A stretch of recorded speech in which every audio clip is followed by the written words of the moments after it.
फिर मैं आगे निकली, फिर मुझे कोई ना कोई आ ही जाता था मेरे को समझाने के लिए, वचन आ जाता था, कभी कुछ ना कभी कुछ ना कभी कुछ आ जाता था। तो मुझे ऐसा लगता था कहीं कहीं मुझसे बात कर रहे हैं यीशु नासरी। जैसे बाइबल में मैं जब खोलती थी तो कोई ना कोई वचन आता था, तो वो ऐसा लगता था ये मुझसे बात कर रहा है। तो मैंने बाइबल रीडिंग में ये तो सीखा है कि वचन बात करते हैं, ये बात सत्य है, हकीकत है। जो पढ़ता है, पहले तो समझ में कुछ नहीं आता, सर में दर्द होगा, उलझन होगी, दूर भगाओ, हटाओ, क्या है ये मुस्लिम वर्ड्स हैं, ये वो, ऐसा वैसा विचार आता है। लेकिन लास्ट में जब आप पढ़ने बैठते हो तो वो किताब संसार की सबसे अच्छी किताब लगने लगती है। ऐसा लगता है कि ये आपसे बातें करे जा रही है, करे जा रही है, करे जा रही है। आप इसमें घुसते जाएंगे, उतना ही ज़्यादा आपको ऐसा लगेगा ईश्वर आपके पास ईश्वर यीशु नासरी हैं। तो मुझे ऐसा लगने लगा, फिर मैं उससे जुड़ने लगी। फिर धीरे धीरे मैं जब पाप में फिर से चली गई, मुझे शैतान ने फिर से भरमा लिया। तो मेरे अंदर ये रहता था कि मैं तीनों टाइम कोई भी खाना खाती थी तो यीशु नासरी की प्रार्थना करके ही खाती थी। ये जो मुझे बैप्टिज्म के बाद में जो ये मिलता है ना, वचन के हिसाब से चलने का, वो मैं फॉलो करती थी।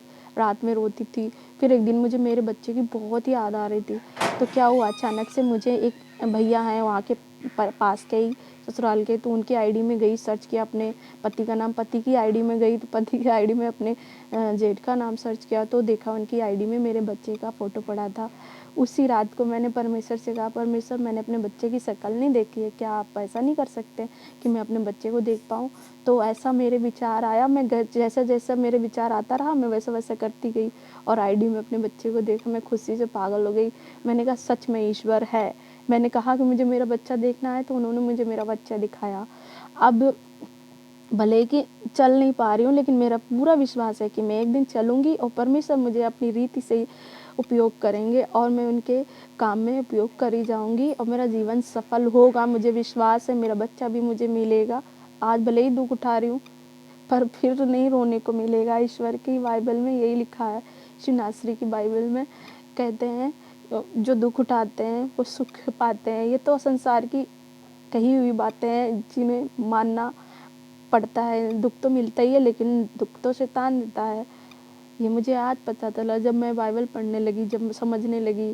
फिर मैंने एमपी वाली दीदी को फ़ोन किया, सारी बातें बताई, सच्चाई बताई कि मैं कृष्ण की भक्ति कर रही, कभी कुछ कर रही, कभी कुछ कर रही। लेकिन कृष्ण की भक्ति तो मैं पहले से ही थी, लेकिन मेरे जीवन में कार्य नहीं हो रहे थे, तो मैं डिमोटिवेट हो जाती थी।